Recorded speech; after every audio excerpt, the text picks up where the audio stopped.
નમસ્કાર મિત્રો, આજે સીધું ને સટમાં આપણી સાથે S.A. કાદરી જોડાયા છે. આમ તો એ કાદરી સાહેબ તરીકે જાણીતા છે અને કાદરી સાહેબ અને સ્ટેટ બેંક એ જાણે એકાકાર છે.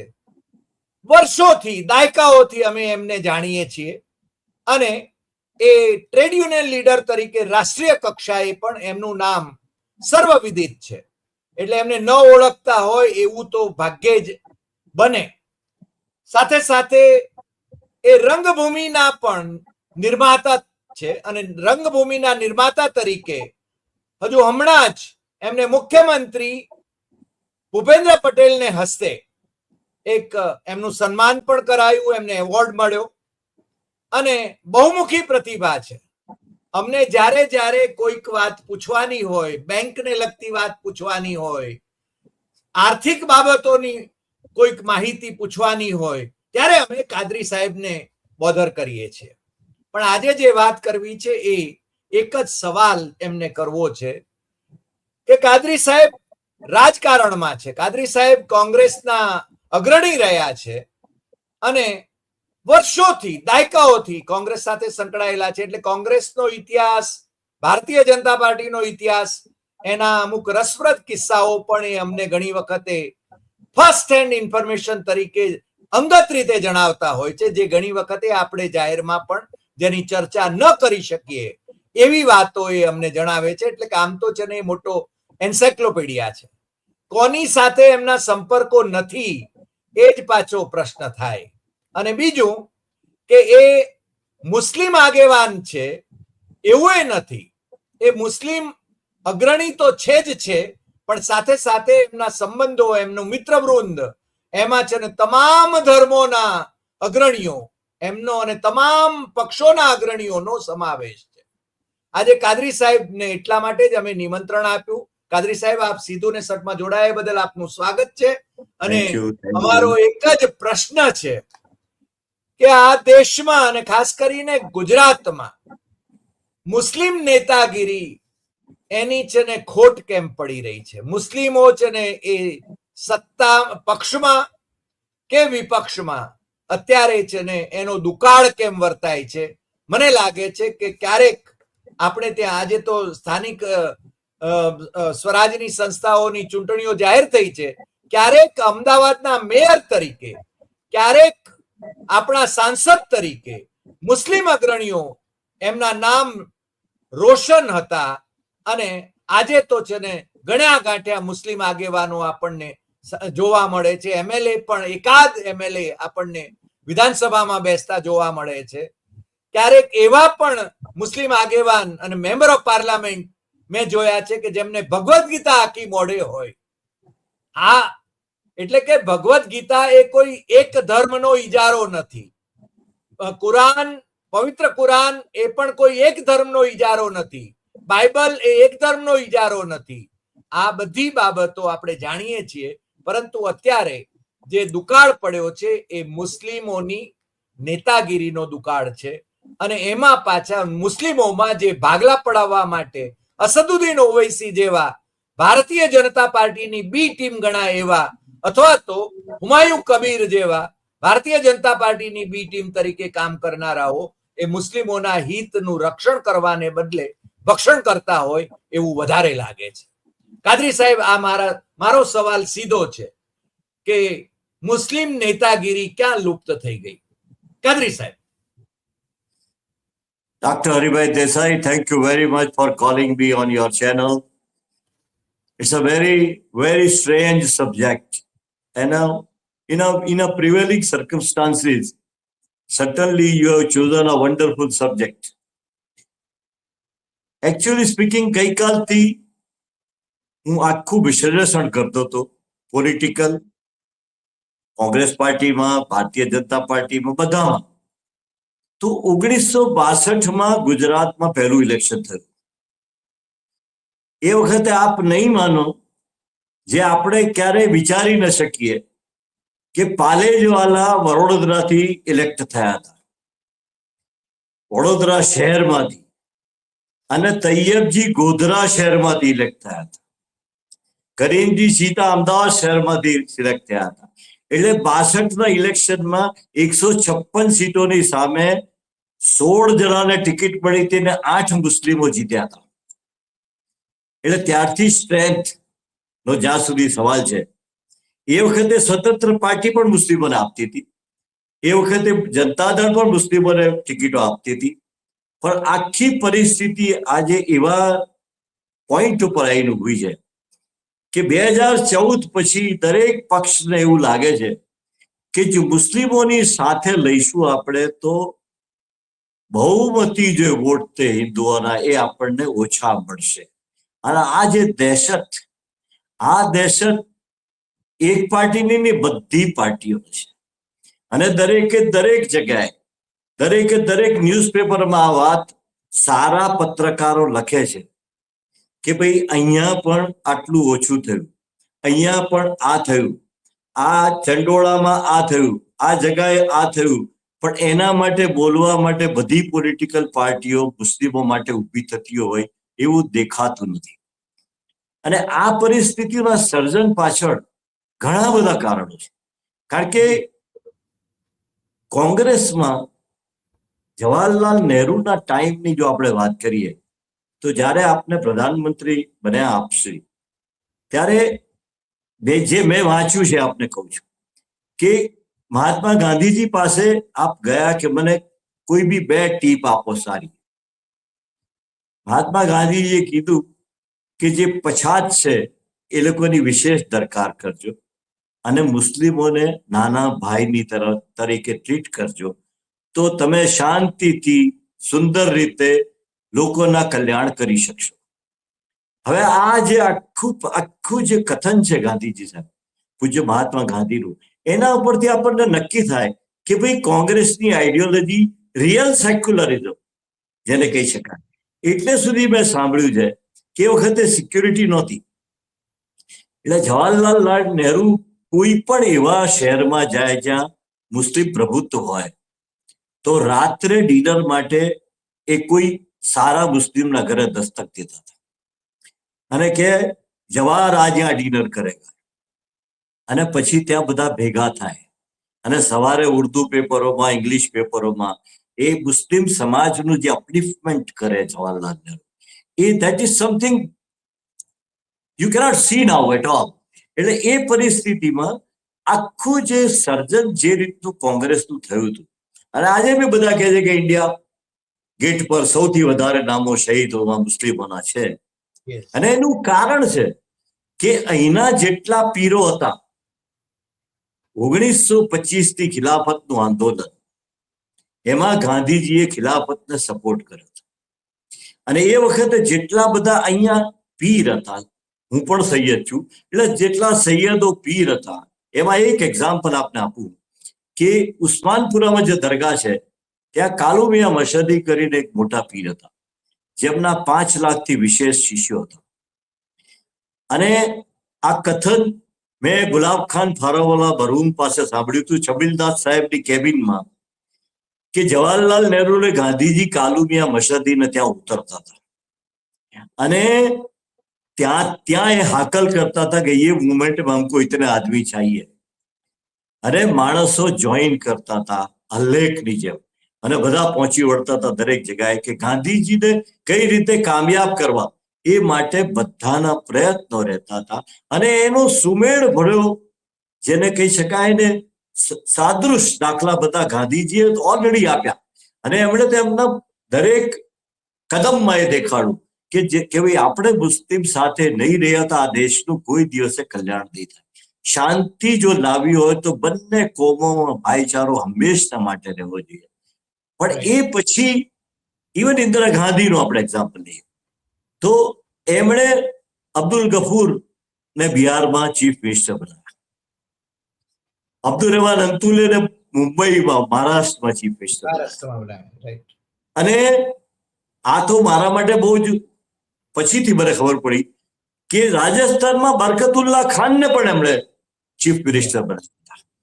એટલે એ લેવલ સુધી મુસ્લિમોનું એક પ્રકારનું પ્રાધાન્ય દેખાતું હતું કે ભાઈ કોંગ્રેસમાં મુસ્લિમો તો સારું જ કામ કરે છે, મુસ્લિમો સાથે રહેવાનું છે.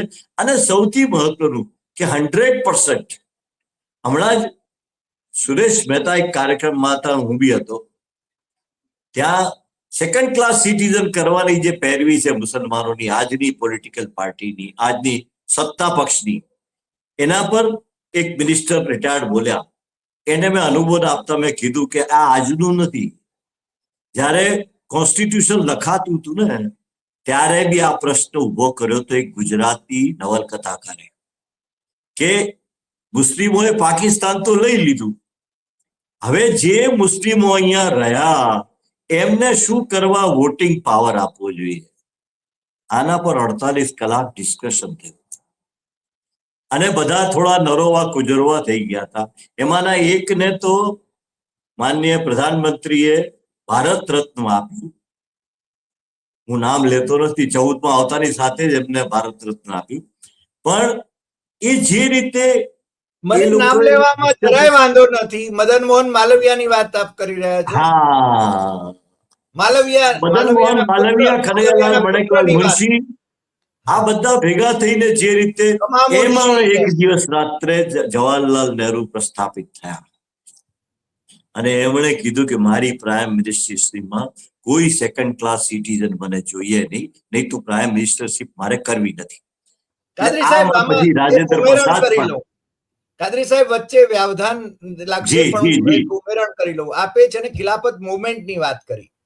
ખિલાફત મૂવમેન્ટને સરદાર વલ્લભભાઈ પટેલે સમર્થન આપ્યું હતું, બાપુએ સમર્થન આપ્યું હતું, બાકીના બધાએ સમર્થન આપ્યું હતું, પણ સરદાર સાહેબે સમર્થન આપ્યું હતું એ વાતને છે ને ભૂસી નાખવાની કોશિશ થાય છે.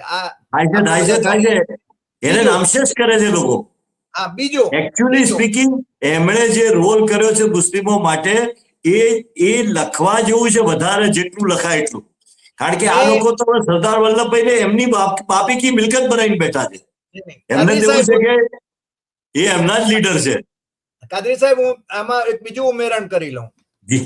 સરદાર સાહેબને RM બિરલાએ એમ કહ્યું કે મુસલમાનોને એમનો દેશ તો મળી ગયો પાકિસ્તાન, હવે આપણે છે ને આને હિન્દુ રાષ્ટ્ર જાહેર કરી દઈએ. સરદાર સાહેબના શબ્દો હતા કે હિન્દુ રાષ્ટ્ર પાગલો કા ખ્યાલ હૈ, આ દેશ હિન્દુઓનો છે, આ દેશ મુસ્લિમોનો છે, શીખોનો છે, જૈનોનો છે, ખ્રિસ્તીઓનો છે, આ દેશમાં વસતા તમામનો છે. અને એમણે છે ને આ વાત કરી હતી. એટલે હું તો જયારે સરદાર પટેલ રિસર્ચ ઇન્સ્ટિટ્યૂટનો ડાયરેક્ટર હતો ત્યારે પણ હું સતત લખતો રહ્યો છું આની બાબતમાં. અને બીજું, આ ગુજરાતમાં અકબરભાઈ ચાવડા એ આપણા મેમ્બર ઓફ પાર્લામેન્ટ થઈ શકે બનાસકાંઠાના, એમના પત્ની મેમ્બર ઓફ પાર્લામેન્ટ થઈ શકે, આજે એ કલ્પના પણ કરી શકાય એમ નથી. પણ જે દરેક ઇલેક્શનમાં એક વાત લોકસભામાં ખાસ જોવા જેવી છે, સો ફાર ગુજરાતી જ કન્સર્ન, દરેક વખતે એક જ સીટ, 26 માંથી પહેલા 22 હતી તો બી એક, 26 માં બી એક. પણ મને આ યાદ કરવું વધારે સારું લાગશે કે 85માં રાજીવ ગાંધીના આયા પછી પ્રથમવાર 2 મુસ્લિમ રાજ્યસભાના સભ્ય ગયા 1985માં, અલોંગ વિથ ચીમનભાઈ મહેતા, ઇરશાદ મિર્ઝા અને રઉફ વલીઉલ્લાહ. આ બંને જણા માધવસિંહની વખત મિનિસ્ટ્રી વખતે મુસ્લિમ 2 કોઈ વખત એક સાથે રાજ્યસભામાં ગયા હોય એ ગુજરાત માટે સૌથી મોટું કદમ હતું.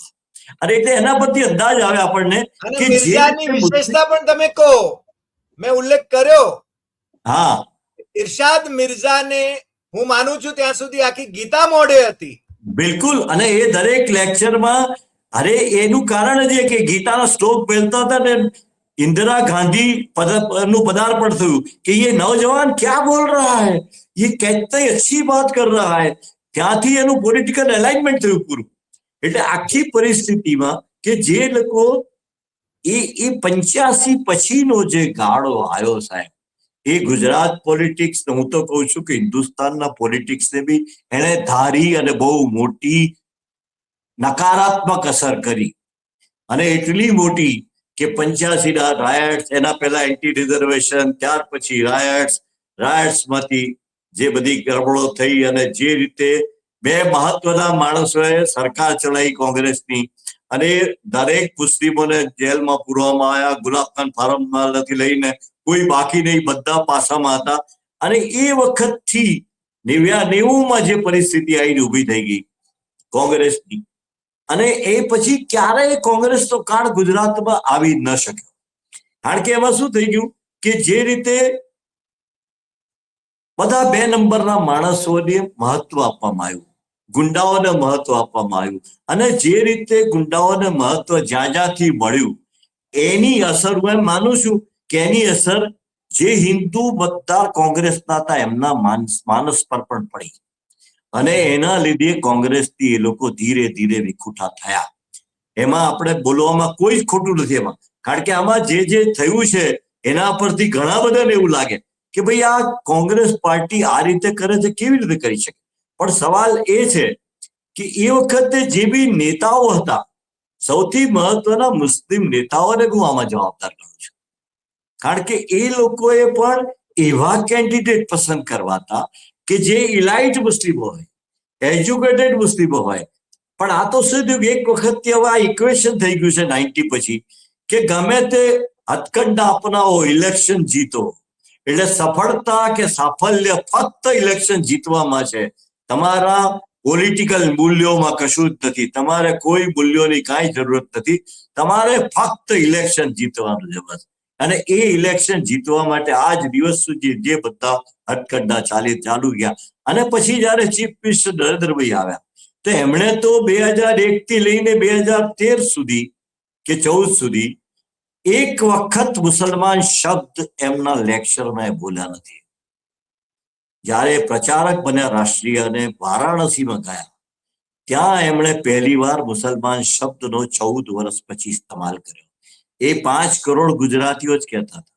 એમણે કોઈ દિવસ ઇવન મને બ્લડ ડોનેશનમાં ગ્રીટ કરવા આવ્યા હતા તો બી એમણે મારું નામ નહીં લીધું. એમણે એટલું કીધું, એક મારો ગુજરાતી ભાઈ રિટાયર થતી વખતે 44,500 રક્તદાનની બોટલો જમા કરે છે, આ ગુજરાત છે.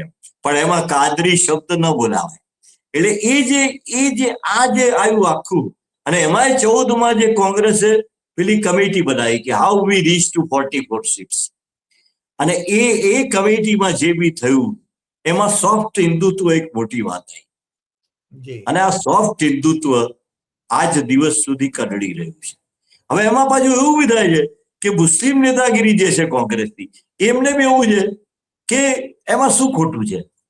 આપણે જેટલું આપણા લીધે કોંગ્રેસને નુકસાન ન થવું જોઈએ, ભલે આપણને ટિકિટો ના મળે, પણ એવું છે કે તમને પ્રતિનિધિત્વનું શું, તમે હારો તો બધે જ છો. એ જમાનામાં પાલેજવાલ હારી શક્યા વડોદરામાં, પણ આજે તમને ટિકિટ આપવામાં શું પ્રોબ્લેમ હજુ સમજાતું નથી. કે કારણ કે છેક માધવસિંહના ટાઈમમાં 18 સીટો અપાઈ હતી, ત્યાર પછી ઘટતા 5 પર આવ્યું, 5માંથી 4 થઈ, 4માંથી 2 થઈ, અને 2માંથી 2 એક જ થઈ ગઈ છે. અને એ જ પરિસ્થિતિ રાજ્યસભામાં બી છે, અમે જે રીતે લોકસભામાં બી છે. એટલે પર્સન્ટેજ ઘટતા જાય છે. હવે રાહુલ ગાંધીની જે આખી અત્યારે નવી વિચારસરણી જે છે કે એને વસ્તી પ્રમાણે પ્રતિનિધિત્વ આપવું છે, એમાં શિડ્યુલ કાસ્ટ ને શિડ્યુલ ટ્રાઇબ ને બધાને આપવું છે, તો પછી મુસ્લિમોએ આપવું પડશે ને એટલું. કારણ કે એ જે વસ્તી છે 11% હોય કે 10% હોય કે 9%, તો 542 સીટોમાંથી 9% કેટલા થાય એટલું પ્રતિનિધિત્વ તો આપવું પડે કે નહીં. તો અહીંયા 182 છે, એના 10% ગણો તો તમારે 18 સીટો તો આપવી જોઈએ. પણ 18 સીટો ક્યારે બધા ભેગા થાય છે, ક્યારેક મને બી સમાચાર મળે છે પણ મને બોલાવતા નથી. પણ એ પરિસ્થિતિમાં કે ભાઈ હારશે, અહીંયા આપીને શું કરશે, હારી જશે. પણ ઘણા મને કહે છે કે નાલિયા કચ્છ જીતી શકીએ, આપણે જામનગર જીતી શકીએ, આપણે ફલાણું જીતી શકીએ, આપણે ગોધરા પણ જીતી શકીએ. જો આ શક્યતાઓ છે તો એને એન્કેજ કરવું જોઈએ દરેક લીડરશીપે, જે બી આવતી હોય એને. આજે કોર્પોરેશનમાં પરિસ્થિતિ શું છે કે અત્યારે જેટલા મુસ્લિમ વિસ્તાર છે, પહેલા 49 હતા, હવે થોડી ઘટી ગઈ, અત્યારે તો બી 18 થી 20 મુસ્લિમ કોર્પોરેટર તો આવે છે. તો એ પરિસ્થિતિમાં તમારો આંકડો તો ફક્ત મુસ્લિમોથી પેદા થાય. તમારા વેસ્ટર્ન બેલ્ટના અમદાવાદ મ્યુનિસિપાલિટીમાં 1-2 સીટ બી નથી. આખા વેસ્ટર્ન બેલ્ટમાં તમે ઝીરો છો. જેમ તમે બંગાળમાં ધીરે ધીરે ધીરે યુ આર પ્રોસીડેડ ટુ ઝીરો. તામિલનાડુમાં તમારી પરિસ્થિતિ 74 થી ખરાબ થઈ ગઈ.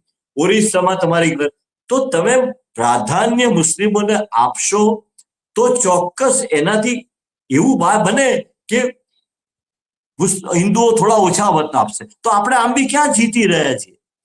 અત્યારે કોઈ બોર્ડ મુસ્લિમનું બની શકે એવી શક્યતા નથી કોર્પોરેશનમાં કે કોંગ્રેસનું. તો એ પરિસ્થિતિમાં તો એક તો કરવું જોઈએ કે કમસે કમ ઇમ્પોર્ટન્સ જે 90% વોટિંગ જે કોમ કરે છે એને એટલું ઇમ્પોર્ટન્સ તો મળવું જોઈએ.